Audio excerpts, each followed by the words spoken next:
নমস্কার বন্ধুরা, শর্মিলা সবিতে আপনাদের সকলকে স্বাগত। আজ আমি আপনাদের সাথে শেয়ার করব ঝিঙে আলু দিয়ে রুই মাছের পাতলা ঝোল। ভিডিওটি অবশ্যই আপনারা প্রথম থেকে শেষ পর্যন্ত দেখবেন। চলুন তাহলে ভিডিওটি এবার শুরু করা যাক। প্রথমে মাছগুলোর মধ্যে দিয়ে দিচ্ছি পরিমাণ মতো নুন আর দিয়ে দিচ্ছি পরিমাণ মতো হলুদ গুঁড়ো। নুন আর হলুদ গুঁড়ো মাছের গায়ে খুব ভালো করে মাখিয়ে নেব। নুন হলুদ খুব ভালো করে মাখিয়ে নিয়েছি প্রত্যেকটা মাছের গায়ে। এবার আমি এটাকে 5 মিনিট রেখে দেব। গরম হয়ে গেছে, মাছ ভাজার জন্য আমি এখানে দিয়ে দিলাম পরিমাণ মতো সরষের তেল। হলুদ মাখানো মাছগুলো আমি এবার তেলে দিয়ে দেবো। মাছের একটা সাইড ভাজা হয়ে গেছে, আর একটা সাইড আমি এইভাবে উল্টে নিয়ে ভালো করে লাল করে ভেজে নেব। দেখুন মাছের দুটো সাইড লাল করে ভাজা হয়ে গেছে। এবার মাছগুলোকে আমি তেল থেকে তুলে নেব।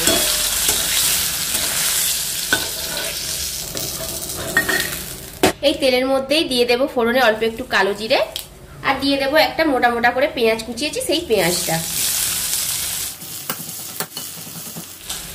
দিয়ে দেওয়ার পরে এবারে আমি একটা মিডিয়াম সাইজের আলু এখানে কেটে রেখেছি, এইভাবে দিয়ে দিলাম সেটা। আলু আর পেঁয়াজ এবার একটু ভালো করে ভেজে নেব।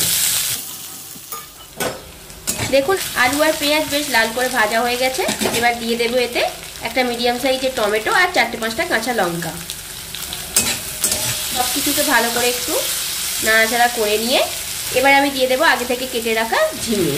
ঝিঙেটা সবাই লাস্টে দিচ্ছি এই কারণে, কারণ ঝিঙে তো একটু নাড়াচাড়া করলেই ঝিঙে দিয়ে জল বেরোতে শুরু করবে, তাই সব কিছু ভাজা হয়ে যাওয়ার পরে ঝিঙেটাকে দিব।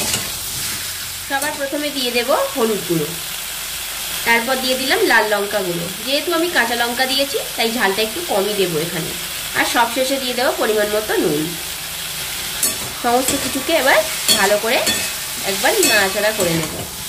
দেখুন নুন দেওয়ার পর ঝিঙে দিয়ে অলরেডি জল বেরোতে শুরু করে দিয়েছে, ঝিঙে নরম হয়ে গেছে। যেহেতু ঝিঙে আলু দিয়ে মাছের পাতলা ঝোল হবে তাই এখানে অল্প একটু জল আমি ব্যবহার করব।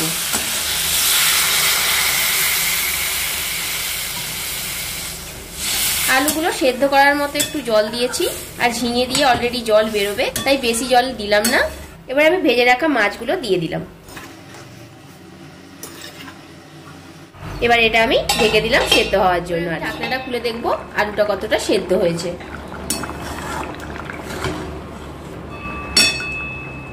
দেখুন আলু খুব ভালোভাবে সেদ্ধ হয়ে গেছে। দেখুন এবার আমি কিছু ধনেপাতা এখানে কুচি করে দিয়ে দেব। আপনাদের কাছে যদি ধনেপাতা না থেকে থাকে তাহলে আপনারা ধনেপাতাটা এখানে অ্যাভয়েড করতেই পারেন।